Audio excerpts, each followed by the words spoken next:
Hi, and welcome to this presentation for my series on brain-driven weight loss. My name is Coach John McClernand, and I'm the head coach here at Freedom Nutrition Coaching. Between myself and my clients, we've lost literally thousands of pounds, and I want to help you become another success story, not just at losing weight, but keeping it off for life. So let's talk about why we end up sabotaging our success and actually how to meet our health goals this year. So to set some groundwork, before we dive into the meat of this presentation, this lesson is not going to be about, tips, tricks, or hacks, or telling you exactly how you should eat or exercise. There's enough of that content on the internet. And truthfully, if the issue was lack of information, Google would have solved that problem for all of us. But, 24/7 access to all the information ever recorded in human history, it hasn't changed our struggles as human beings. And that's what I want to dive into today. This is all about why we do the things that we do. So we're going to look at, why do we do things that maybe logically don't make sense? Why, if we're so intelligent, do we do, dumb or dangerous or harmful things? And I can tell you that, right now, this is not because, somehow you're broken. As a matter of fact, your brain is doing exactly what it's wired to do. So I want you to understand more about the brain, more about our behaviors, and why things happen. So what's the problem that we're up against? Well, to start with, let me describe a common scenario. So whether it's a Monday, the first day of the month, or the big one, which is New Year, we like the idea of a clean slate and a fresh start. So what do we do with our fresh start? We set our goals, we buy our meal plans, we get this huge surge in motivation. Now, in reaction to that huge surge of motivation, we make some really ambitious plans. We decide, I'm going to do keto or paleo or intermittent fasting. I'm throwing all the junk food in my pantry. Here's the perfect month of workouts that I planned for myself. I'm going to crush my goals. And in saying all of this, these aren't necessarily bad ideas or plans. And, in fact, despite their waning popularity, I'm actually a fan of New Year's resolutions. Now, here's why. When we go to set goals or resolutions, what we're expressing is that we have a desire to create change in our life. And that's a hugely positive thing. But I also want to explain why most of us end up crashing within the first few weeks. And spoiler alert, it's not because of lack of discipline or willpower or, whatever scapegoat you might have been led to believe deserves the blame. So you see, whenever we make some big plans, they're usually at the peak, in some big wave of motivation, which inevitably at some point in time will come crashing down on the other side. Now, we ditch our plans and goals pretty quickly when that wave comes crashing down. So why does this happen? Because, in theory, we know better, right? Not only do we know better, we actually want to do better. And I hear this all the time from my clients, right? They're trying to make sense of this behavior and this pattern that has often been playing out on repeat. They're now even becoming aware of and saying things like, I always do this. I start out strong and then I don't know what happens. Here's the kicker. So my clients are telling me things like, I actually want to do these things. I want to accomplish this. Why does this keep happening to me? And that's what we're going to talk about today and in this series. Why, when I know better, why can't I do better? So in this series, we're going to touch on, the problem with goal setting, where we get hung up on goal setting, why we can't outperform our belief systems, how our belief systems are formed, how we usually try to change, and then we're going to tie it all together with how to actually change in alignment with how our brains are wired. So one quick thing again. Before I dive into this, if you're looking for a quick fix, this might not be the lesson for you. If you're just wanting to know what pill or routine or meal plan or exercise or diet that I think you should go on, you're not going to learn about that here. And look, if you're not really interested in creating true change and transformation, that's okay. There's no judgment here. You're at where you're at in this journey, but I just want to make sure that your time invested in learning this stuff is time well spent. Okay, so let's get into it. Why does goal setting fail? And goal setting goes by many different names, whether it's intentions or resolutions, whatever you might call it, the same issue comes up. At the heart of it, our goals are too big. Now, just in saying that, I expect that some of you might feel some resistance to hearing that, because you see, we've been conditioned with the go big or go home mentality. Now, to be clear, this isn't me saying we shouldn't dream big or have big visions, but what we want to understand is why our efforts to create change consistently end in failure. We want to understand what the brain-related reason is that this occurs. And then knowing this, how can we do this differently? How can we go about it differently? And truthfully, like the goal setting, the big visions, they're not even the most important part of the transformation process. And that's good news. So at the heart of the issue here is that our goals are too big because they deviate too far from who we are right now. So let me give you an example of this to make it a little bit more real. So let's say, for instance, that you have this goal to run a marathon this year. And maybe you're someone who doesn't run at all right now, or maybe you walk a couple of miles. Should you have that goal? Absolutely. You should keep it. But more importantly than actually running a marathon is asking, who do I have to be? In other words, what habits, beliefs, behaviors, mindsets do I need to learn and develop to become the kind of person who can run a marathon? You see, so many people treat running a marathon like it's the end point or the destination, when in fact, what really matters is becoming the kind of person who has the ability to run a marathon. And that happens not because of a surge in motivation, but a very deliberate development of internal habits, behaviors, mindset, and psychology. Call it the internal work. And that's the more important information that you're going to hear me talk about that we want to focus on. So to bring the focus back to my original statement here, goals fail because they're too big. And this happens because they're often made in times of a motivation wave. So what we want to ask is, where did that motivation wave come from? And there's a very good chance that it originated in reaction to some kind of pain or frustration or discomfort or even desperation.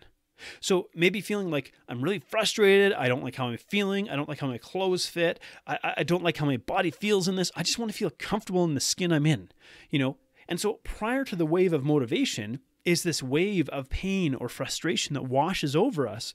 And because the brain and body do not like pain, the response is to generate this surge in motivation for you to move out of that pain.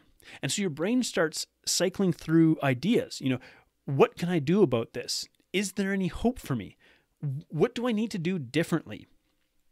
And so in this surge of motivation, which is fueled by the neurotransmitter called dopamine, we come up with goals that, if the dopamine was to stay elevated in your brain indefinitely, maybe you could accomplish them.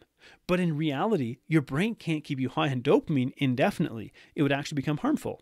So during this wave of motivation, some solutions and some goals come up. And this, in and of itself, is not a bad thing. But what we have to recognize is that our brain cannot sustain these very high levels of dopamine indefinitely. And so we make this mistake and think that this dopamine surge will be the thing that carries us to accomplishing our goals. And what we feel in that moment, it's natural that we want this to continue. But in reality, a wave of motivation is exactly that, a wave. It comes in, it peaks, it crests, and then it crashes back down to baseline. And we have a pretty good idea of what happens when it comes back down. We no longer feel that same excitement and urgency, and we're not able to use that motivation wave to power the original goal that we set for ourselves. So when we return to our baseline, here's the big obstacle we run into. Our goals are not in alignment with who we currently are. They do not match how we currently behave. They don't match up with our baseline habits and behaviors. And to quote James Clear from his book, Atomic Habits, we do not rise to the level of our goals, we fall to the level of our systems. So to put this in context, it's like, we set that goal, I'm going to run a marathon, or I'm going to sign up for a Spartan race, or I'm signing up for a fitness competition. But in reality, who we are is not someone who runs or someone who practices obstacle course racing or trains like a professional fitness competitor. And so we set this goal that's too far away from who we are right now, from our current habits and mindset and identity and beliefs and behavior patterns. So the brain gets confused and it doesn't know what to do with these goals. And again, to be clear, I'm not saying not to set goals. But what we really need to turn our attention to if we want to be successful is the process and not the end result. So when we focus on the goal, we're missing some absolutely crucial context. And that is understanding what is the process required to become the type of person who can achieve that goal. So before we get into any of those things, I want to encourage you to think about the goals you may have set for yourself. Are they made in a time of a motivation surge? Are they aligned with who you currently are, with what you currently believe? Do you have a clearly defined path to achieving them? Are you focusing on the results or on the process? Now, before we get to the finer details, the very first thing we need to know to determine if, are your goals misaligned? Because if your goals are misaligned with who you are, your brain is wired in such a way that it will never allow you to meet it. And so this is what I'm going to dive into right now to make this clear for you, because that is the most important piece before we get into all the other goal setting information. All right, so here's the big secret, and you may have heard this before as well. You might know what this means, or you might need me to explain it for you. You cannot outperform the limits of your belief system, right? So when I ask you, is your goal aligned? What I mean is, does your belief system line up with what you want in your life? Because you cannot outperform the limits of your belief system. So let's talk about what that means. So every time that you get frustrated with where you are, with your body, your health, your finances, or anything in your life, from that place of frustration or irritation or discomfort, you go out and you pick a plan, right? And in the context of weight loss, maybe it's like keto or Whole30 or intermittent fasting or paleo or, some kind of detox. But that decision has come from the place of pain and frustration, irritation. What you're doing right now is not working. So you go out and you pick a plan. But what you've actually done is you're essentially putting a BandAid, like a new BandAid, on an old belief system. So what we believe is if I put this BandAid on, and in this case, the BandAid is, something like keto or whatever diet or system or program you decide to try. The hope is if I put this BandAid on, it will change me. But what we all know about a BandAid is that underneath is where the wound is, right? The BandAid doesn't change the wound. It just puts a stop to the bleeding. And so that's what happens every time you go out and you choose a program and you put an old belief system, right? You're bringing the same you to the table and you expect a different result. And so I'm going to dive into what exactly that means. This phrase, bringing the same you to the table and expecting a different result. So it's probably easiest if I start with an example, and you've probably heard this example before. So as many as 70% of lottery winners lose their money within 3 years, all of their money. And between 30 and 50% will even go bankrupt within the first year of winning the lottery. Yes, bankrupt within the first year of winning the lottery. Now, I don't know about you, but when I first started learning this, I thought to myself, look, there's no way if I won 50 million in the lottery that I go bankrupt. That is before I understood how the brain works, right? Because here's what happens. So let's say the people who are winning the lottery, before they win the lottery, they're living paycheck to paycheck, right? So they don't know where the next money is coming from. They're stressed about money. They can't pay for things. They have this belief system that goes something like, money doesn't grow on trees. I don't have money. Money is scarce. It boils down to kind of like some version of I'm living paycheck to paycheck. That's their identity. It's how they live their life. And that's the energy with, they're kind of going about their day-to-day life. And from that place, from that belief system, from the energy, they go and they buy the lottery ticket. And they say, oh, if I win the lottery, it's going to change all of that for me. Now, from an outsider's perspective, you win 50 million and you say, well, yeah, that does change it for them. But here's the thing, and here's the ticket for you. Just because they got the BandAid of, say, 50 million, it doesn't change the belief system, right? This identity of I'm living paycheck to paycheck. I live a life of scarcity. Money is scarce. Money's hard to come by. If I have it, I'll lose it. Even if I have it, it goes away. Some version of that. So just because they win the BandAid of this 50 million, it doesn't take away that belief of that scarcity. And so this is where as many as, say, 70% of lottery winners will lose their money within the first 3 years. Because, and here's the cure, right? Your thoughts, your feelings, your behaviors, and ultimately the actions, they're always in congruence with your belief system and your identity. So what happens to these lottery winners is they start spending to a new level. They overexert to a new level. And underneath, there's this belief system or this identity of, I'm scared I'm going to lose this money. I'm scared this money's not going to last. I have so much money and I don't know how to spend it. If the belief system and the identity comes from this place of money scarcity, and they never upgrade the operating system, the brain is designed in such a way that it's going to organize all the thoughts, feelings, and behaviors, for example, around spending money, all these thoughts, feelings, and behaviors to be congruent with their belief system and what we believe to be true in our life. So these lottery winners will overspend, overexert. They get taken advantage of. They invest in the wrong things. Let's say they buy 3 houses instead of 1 house. Now they got to take care of a yacht, right? What's happening here is they're spending to the level of their belief system, but now it's just at a higher level. So instead of spending, say, $50,000 a year, now they're spending $5 million a year. And just like that, they've lost all their money, right? So I want you to think about that example when you start to think of whether or not you have a belief system that has held you back from being successful. So let's go forward with this. We cannot outperform the limits of our belief system. So our mind is like a machine. It operates with the belief system that's programmed with. So let's take a look at this picture of the smartphone, right? This is one of the most incredible innovations in human history. Now, most of us have a phone. And in fact, it's so incredibly normal that we don't even think twice about how amazing this invention, this technology is, until it starts to not work properly. And when that happens, all of a sudden that phone that was shiny and new and exciting 2 years ago is seen as a frustrating piece of junk. But what's actually happening here? Because the phone itself is just the hardware. And that hardware comes with a certain type of software programming. The software is the actual operating system. So that phone, that hardware, no matter how beautiful it is, how brand new it is, right? That phone is only as good as the software program that it's programmed with. So as soon as the software system stops working, as soon as the operating system's out of date, the phone really doesn't work anymore, right? Maybe you can't open your apps. You can't do anything with it besides, call and text. And what's the point of a smartphone? So eventually you need to get a new phone because that software system or that operating system is out of date. And so you can see where I'm going maybe with this analogy. You have this beautiful mind. It's a beautiful brain. It's all working. You have these goals. You have these clear intentions, right? You're amazing hardware. But if you're programmed with faulty software, if you're programmed with this out-of-date operating system, your brain can never operate to the level that you want it to because it can really only run the program that it's programmed with.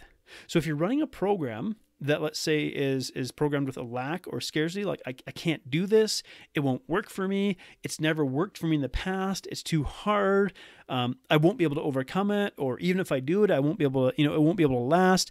You see, if all of these things are a part of your software system or your operating system, there's nothing that your mind can really do, right? We can't, like the goal setting, we can't overcome the belief system, right? So there's nothing that the goal setting can do in order to outperform the limits of our belief system because that's not the way our brains were designed. So when I say, you can't outperform the limits of your belief system, I want you to kind of think about this idea of the smartphone and the software. Does that make sense?